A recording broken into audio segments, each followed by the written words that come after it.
Hello, everybody. Welcome back.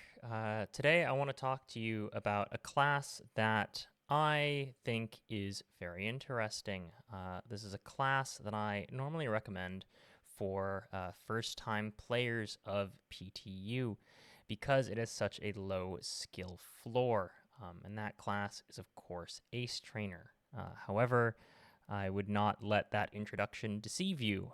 Ace Trainer also has quite a high skill ceiling, but because much of your ability to get success out of the class, to play the class optimally, simply requires you understanding what a Pokemon's strengths are. This class allows you to simply set and forget a series of bonuses that you can flexibly apply to your Pokemon. And it's for that reason that I recommend Ace Trainer. However, you also have some abilities such as Signature Technique that we will discuss around the end of the video that really raise the ceiling on what you can get out of this class and provides an incredible amount of customizability. This makes this class not just great for player characters, but also for GM characters.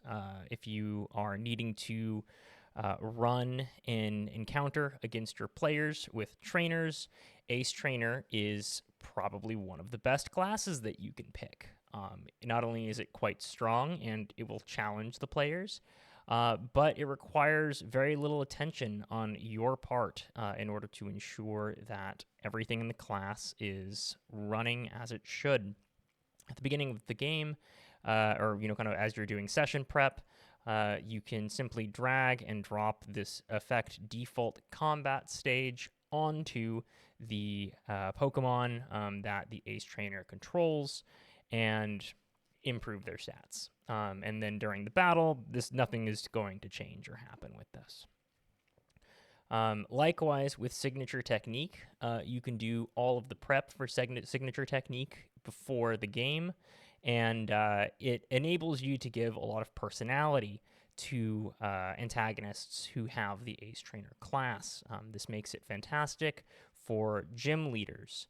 This makes it fantastic for elite trainers and those who you want to give a little bit of extra personality to, because Signature Technique allows you to customize the moves or a single move that one of the Pokemon has. And you can do this for any number of Pokemon on the Ace Trainer's team. And I think this is really cool. It does take a little bit of time and understanding in order to get the most out of Ace Trainer as a GM. And I'm hoping that this video will kind of help you in that regard. So whether you're a player or a GM, I think you'll find something new and interesting in Ace Trainer, a class that has generally kind of been regarded, at least in my games, as somewhat bland. And I think we'll see by the end of this video that that's not actually the case. So let's take a look at the base feature of Ace Trainer. The prerequisites are Novice Command.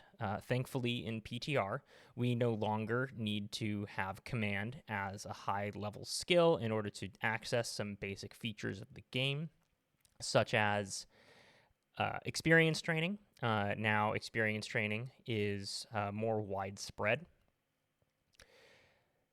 But Novice Command is obviously not difficult to get, much like any of the other classes in the game, with the exception of Stat Ace. The buy-in to this class is quite low.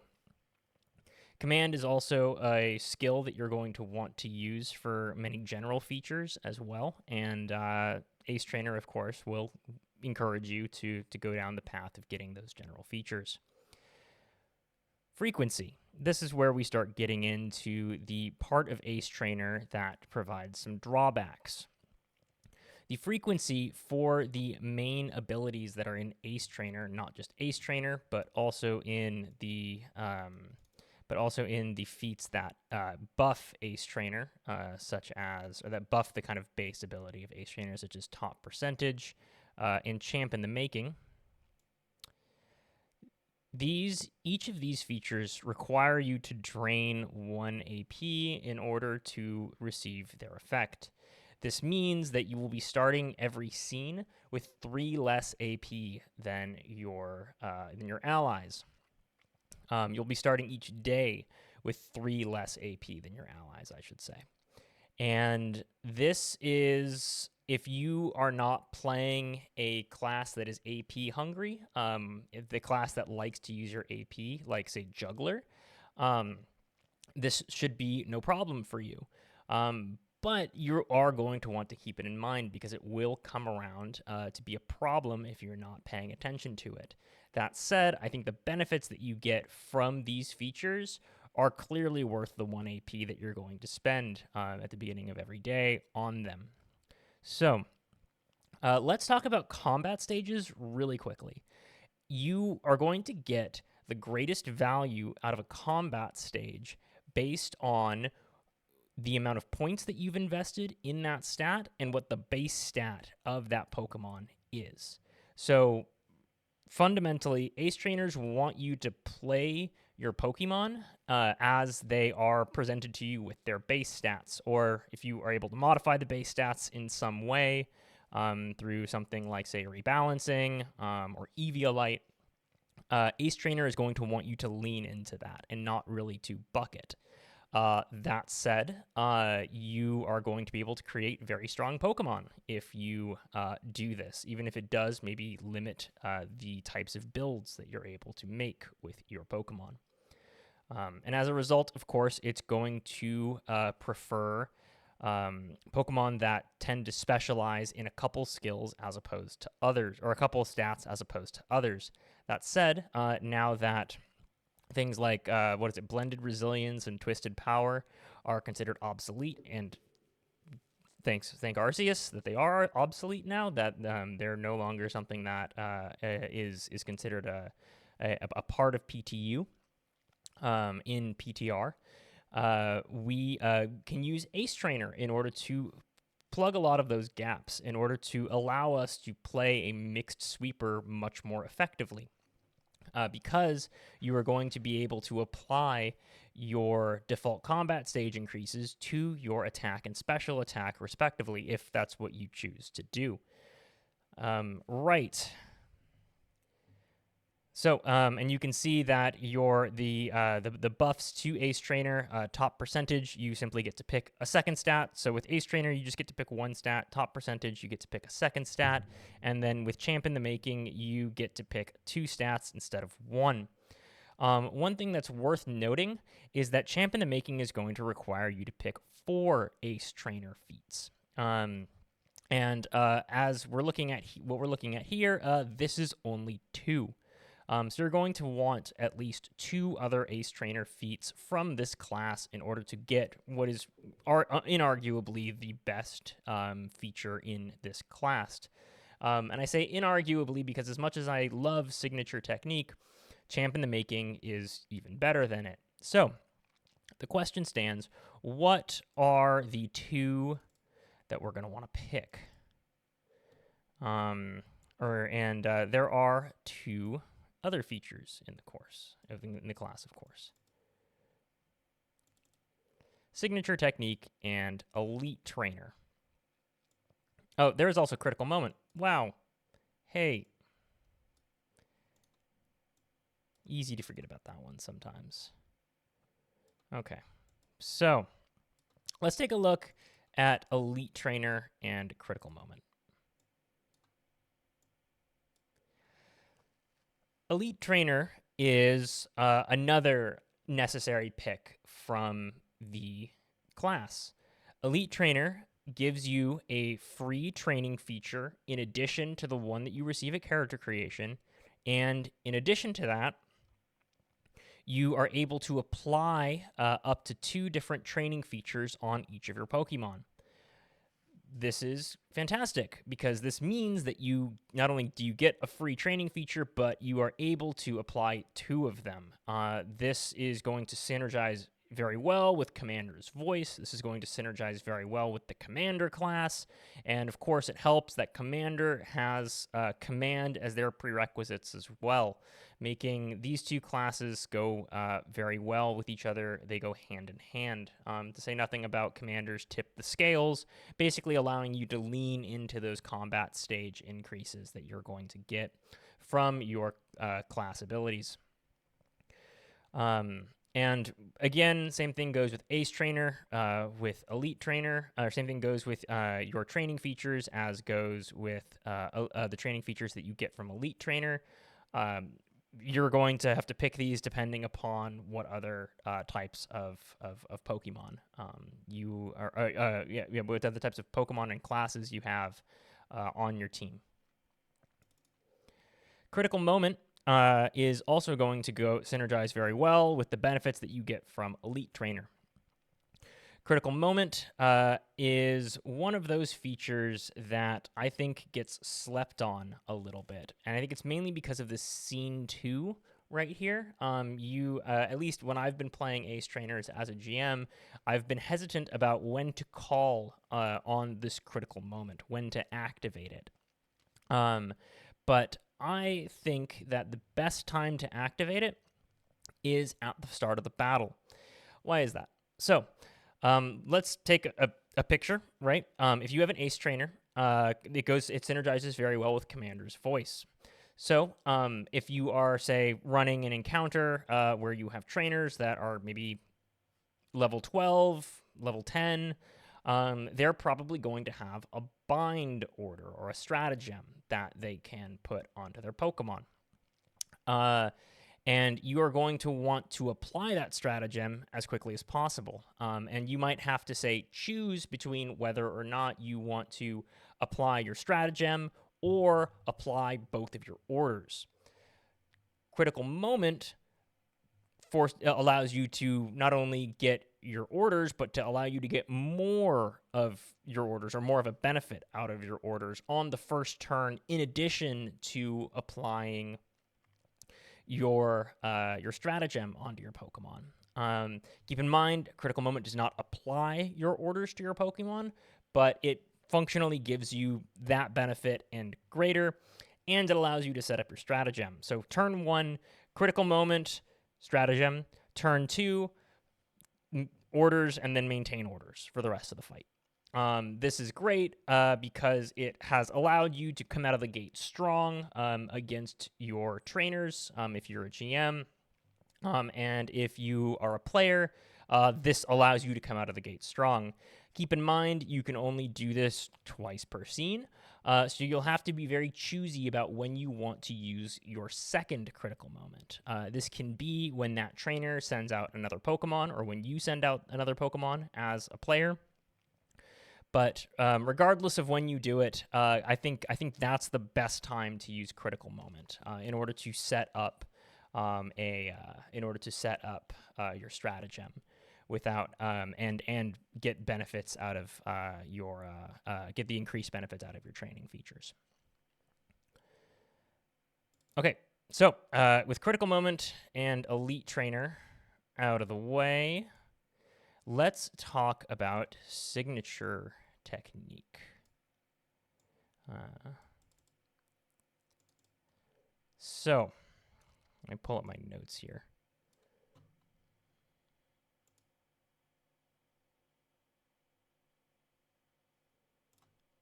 Okay. So, signature technique. Your Pokemon with 1 tutor slot remaining fills 1 tutor slot. Choose 1 move on the target's move list. That move becomes the target's signature technique, and you may apply one of the modifications on the next page, i.e. on this, to the move. The move being modified must fit the category of the modification. We can see in here that there are different categories: cone, line, burst, and blast moves, single target moves, damaging moves, and status moves. A Pokemon may only have 1 signature technique at a time. The tutor slot is refunded if the move is forgotten or if you choose to make a different move a signature technique. Note, be sure to give a cool name to your Pokemon signature technique. And I want to say that in my game, this is mandatory. If you're going to be using signature technique, I want a cool name with it that you can shout when you give your Pokemon that command.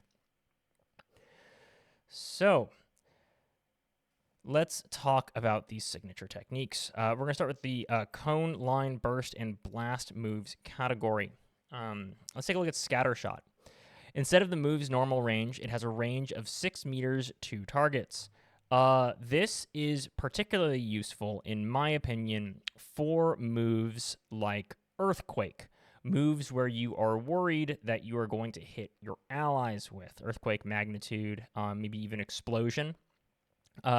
This is a good play. This is a good signature technique for those types of moves because you don't want to be hurting your allies with those high DB moves, and you want to make sure that you are hitting your enemies with them. Sure, you may be trading down. You may not be able to hit all of the opponents that you are going to want to hit normally with that move, but at least you're not going to hit your allies, which means that you're going to get more utility out of it, and you're not going to feel as bad about having that move occupy a place on your move list.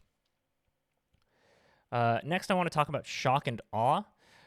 Foes targeted by the move take a -3 penalty to save checks and a -1 penalty to accuracy and evasion until the end of the user's next turn. This effect applies whether the attack hits or misses. I think that this move pairs very well with burst status moves like Sing or moves with Spirit Surge that have effects that apply effects if you miss them. I think it's also useful for friendly moves like Swift, so that you are able to ensure that you are not targeting your allies with this. These are pretty significant debuffs. Of course, the reason why I recommend it for status moves is that it's going to make it harder to save on these status moves. It's going to make them easier to hit if you, say, use something like Sing on it. You're leaning into the ability of this move that doesn't really care, or the ability of this technique modification that doesn't really care whether the attack hits or misses. So putting it on a move that has a high AC is going to be a nice idea because at least you're going to get something out of the trade if you miss. Following that, I want to look at Vicious Storm. The move gains the Smite keyword, applicable to damaging moves only. This is the most versatile technique from this category. I would also recommend this for high AC moves that do not have Smite. This simply gives it Smite. If you are feeling cheeky and you want to run like Bulldoze or again Earthquake, you are going to get, I think, quite a bit of utility out of Vicious Storm. We can, file a lot of these moves under useful on ground type Pokemon. Or on ground type moves, I should say. Next, let's talk about single target moves. In my opinion, these moves pair very well with the Duelist class. And maybe this is just because I have the Duelist class on the brain, and I'm a big fan of the class personally. But it's also, I think, optimal to use on at-will moves. Part of the reason why I think this is because you are going to get a lot of benefit out of hitting with these moves multiple times. A lot of the benefits that occur as a result of using these technique modifications are ones that are going to benefit you if you use them over and over again. I think a particularly good target for any of these moves would be early game moves like Tackle in order to keep them relevant. If you, say, really like the push capability that Tackle, or the push effect that that Tackle gives you. Another note is that Beauty Ace might find some value in these moves as well.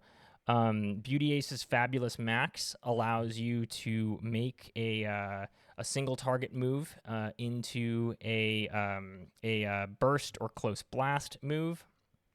And you're simply going to get all the benefits of that single target move made into a blast move with all of these single target benefits. So enough talking about kind of this class as a category. Let's take a look at each of them. Guarding Strike. If this move hits, the user resists the attacks of targets of this move, of the target of this move, one step further until the end of their next turn. I think this is particularly useful against a target who is super effective against you, forcing them to hit for neutral damage. As a result, I think this is good for a duelist. A duelist is generally going to have a Pokemon that switches in and is going to stay in, and they're going to have a difficult time retracting that Pokemon, recalling that Pokemon, and sending out a new one. They're going to not want to do that, which means that you're going to have Pokemon that are going to get set up against you with type advantages in particular. If everyone's sort of playing optimally, that's how I see Duelist going, which is sort of why you get those Duelist features that allow you to reduce the effect of super effective damage. This basically gives you something that you would normally spend two momentum for, and you can only do twice per scene in a move. And if it's on an at-will move, then you're able to do it every turn and neutralize a threat that may be problematic to you. This is part of the reason why, when I play Duelists at least, I tend to find the target that I'm going to have the hardest time against, I tag it, and I just go after it. That seems to, just to kind of play into the weaknesses of the Duelist and try and, or play into the weaknesses of the Pokemon and try and make them into strengths. Following on from that, we have Unbalancing Blow, and I think this is going to be your most versatile option out of the single target moves. Whether this move hits or misses, the target becomes vulnerable until one full round has passed. And you can see why I'm going to recommend this on at-will moves, because if at will you can make a target vulnerable, that's excellent. I particularly think that this is useful on moves like Fury Cutter and Rollout, moves that give you kind of damage stacking upon consecutive hits, because it's going to increase your chance to hit with your second attack because your target is vulnerable. This can make these moves much more reliable to be able to get to higher damage thresholds. Speaking of reliable, the last one in this category is Reliable Attack. Reliable Attack. If this move misses its target, its frequency is not spent, and the user may immediately make a struggle attack as a free action. Cannot be applied to moves with the Smite keyword. So I think that this is useful with classes that buff struggle attacks or grant typed struggle attacks, or Pokemon that have capabilities that grant typed struggle attacks. Keep in mind that this struggle attack right here does not use up your attack of opportunity struggle attacks. These are free action struggle attacks. I don't have any particular moves that I would say recommend with Reliable Attack, though. Nothing comes to mind immediately. Let's look at the final category, Damaging Moves. Alternative Energy. You may either, 1, switch the class of the move from physical to special, or vice versa, or 2, have the move target the other defense of the target, akin to how Psyshock functions. So I think that this is fantastic. I love the new stat aces, and I think this gives you the utility of stat ace on a single move, expanding the move pool of your Pokemon. This is obviously preferable on a Pokemon that has a mixed attacker move list that you've specialized into a single attack stat. This allows you to grab one of those moves that you wouldn't normally be able to use and get some use out of it, expanding your coverage, or maybe giving you an effect that you quite like. Bloodied Speed. This move may be used as priority advanced if the user has less than half of their maximum hit points. Personally, I find this utility on a slower or fragile Mon who wants to get a strong attack in before they faint more useful than any other category. If you can put this on, if you have, say, a a dedicated sweeper that doesn't have a lot of defense or special defense or HP investment, and you know that they are going to get intercepted at the start of their turn, then you are going to be able, or not intercepted, if they are going to get interrupted, or someone is going to try and take priority away from them at the start of their turn. You should be able to activate this in order to be able to move first. In any way, this should help you get your last move off. That's sort of my understanding of it. At least that's kind of my opinion as to how this technique is best used. Double down. This move deals bonus damage equal to double its damage base, but also receives +2 AC. Again, I think this is something that is going to be very useful with something that has Smite on it. It will help you ensure that you are getting the damage on your opponent, and at least have some of that damage carry through.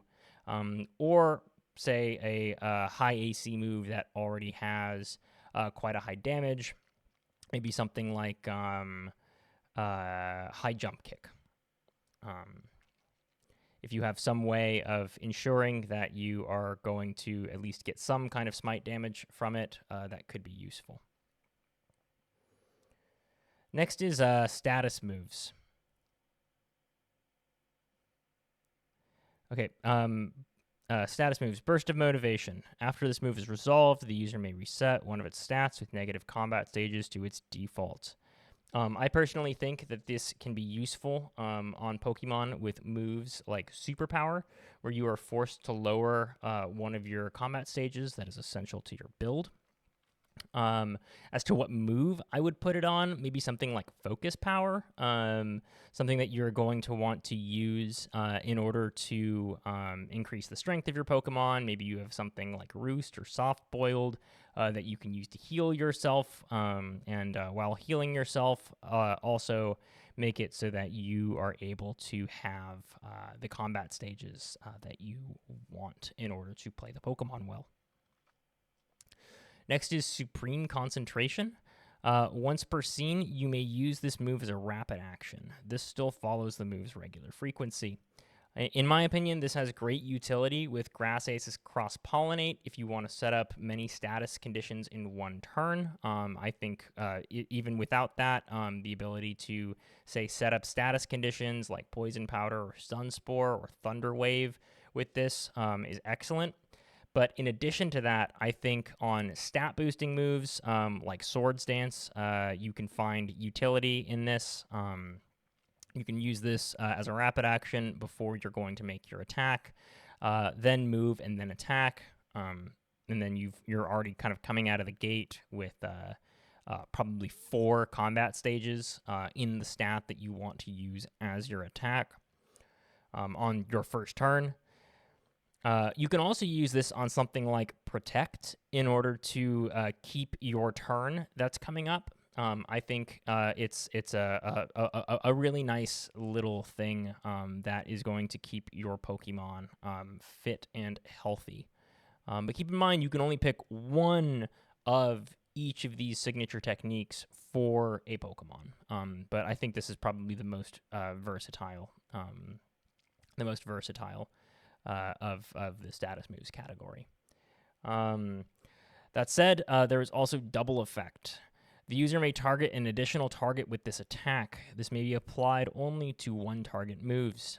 Double curse, it should be double effect, may not be used on any move that could allow you to use a non-status move such as Copycat, Sketch, or Transform. And what I had said before about the sort of powder moves or the single target status infliction moves here are awesome. I think Curse, obviously, is fantastic with this ability. simply because you are able to put a very devastating status condition on a single on two targets, while you are going to be losing half your health, and this sort of makes that trade-off a little bit better. Right. So that's all that I really have to say about the feats that are in the Duelist class. With regards to synergies, I think a lot of them are kind of evident already. I particularly like Duelist with Ace Trainer. Commander obviously has great utility with it. I think that in particular, a class like Juggler is not going to be optimal with it, because you are already going to be spending a lot of AP, and any AP hungry classes are going to inevitably conflict with each other. So with that, I am going to end this video. Thank you very much for watching, and I'll see you in the next one.